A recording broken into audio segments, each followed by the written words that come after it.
ګرانو کتونکو سلامونه کوم. دا مهال زه د چارسدي د فاروق اعظم چوک نه ستاسو په خدمت کې حاضر یم.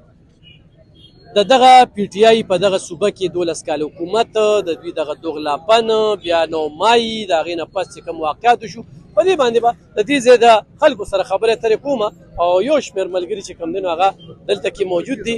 السلام علیکم. څنګه یې وروره؟ خیر دی. دا پوښتنه کوم 9 مای شوله. د 9 مای نه چې کوم دی نو دوی حکومت انکار وکړو چې دغه انتشاریانو دا پوجانو کړې ده. بیا چې کسان رخا شو دلته بله وزیر اعلی چې کوم دی ډېر غټ پروګرام وکړو. څه وایې په دې باندې؟ نو بس هغه خو مشهور متل دی جس کی لټ یوز کې بینز. چا سره چې اختیارات دي هغه د خپل اختیار خاوند دی او هغه د حق حاصل دی چې خپل اختیار هغه اوس په کومه طریقه استعمال کړي.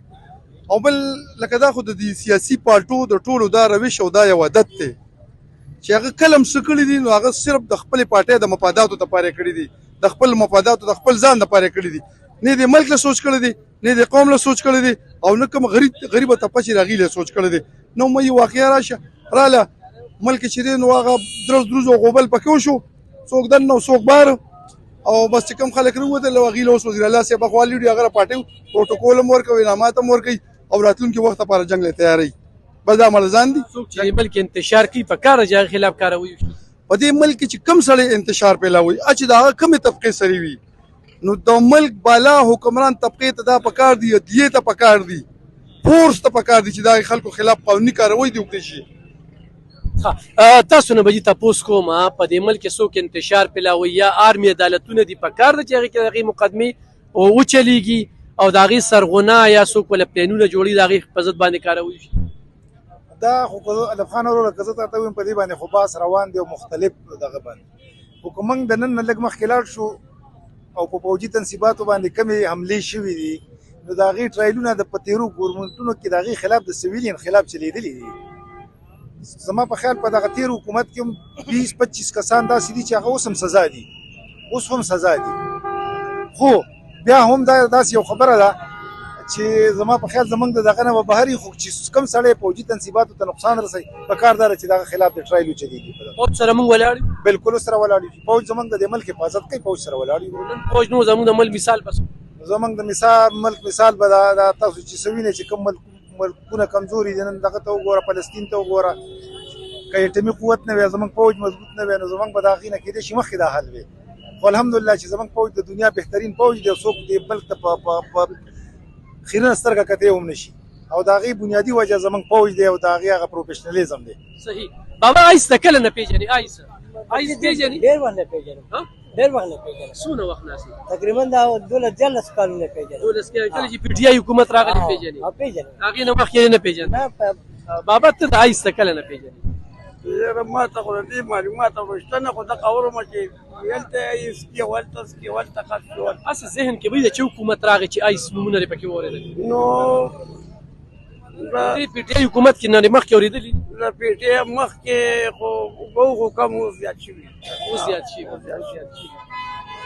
آیس یو داسې نشه ده چې ټول د انساني همدردۍ دپاره یو بلکل یو ناسور دی او دې سره د انساني چې څومره کارونه کېږي هغه د انسان د غلطې رویې په وجه کېږي او ټول پېژنې د کله نه؟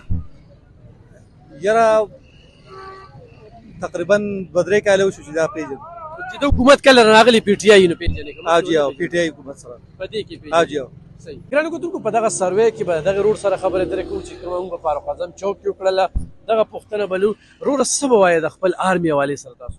یاره بس الحمدلله زمونږ آرمي چې ده زمونږ دپاره ډېر ښه ده او بله دا خبره مونږ ته ډېر مطمئن یو او زمونږ دپاره ډېر دغه کوي. دا کوم خلک چې یو څه پروپیګنډې کوي کوم دا نو دا بل دشمنه ګڼئ که نه ګڼئ؟ نو بس دا خو وغیره وغیره خلک یو هغوی چې کوم دی څوک بدامني راولي، څوک څه کوي څوک څه کوي او نور چې کوم دغه امن چې کوم دی نو دې آرمي قایم کړی دی؟ آرمي قایم کړی او یو الحمدلله ښه تکړه دي زمونږ آرمي ښه برابر فخر پې کوې؟ بلکل بېشکه ښه برابر دي. وروره تاسو به څه وایې خپل آرمي باندې فخر کوې؟ الحمدلله زموږ آرمي ډېره ښه ده جي.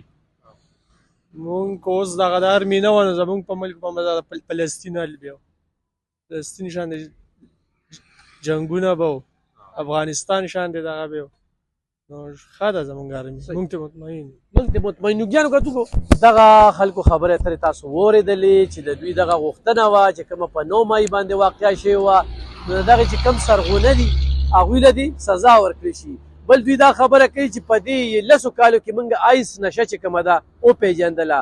دریم دا چې آرمي نه وه په دې ملک کې نو نن به زمونږ د ملک څه حال و.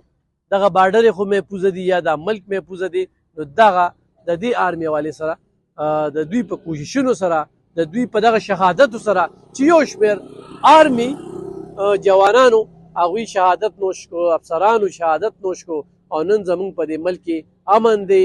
راځئ چې د یووالي مظاهره وکړو راځئ چې د یکجهتۍ مظاهره وکړو او راځئ چې د خپل ادارو چې کوم دی نو ملاتړ جوړ شو او د دغې اغیارو د دغه اسرائیلو په ایجنټانو په نرخو کې رانه شو. ډېره مننه.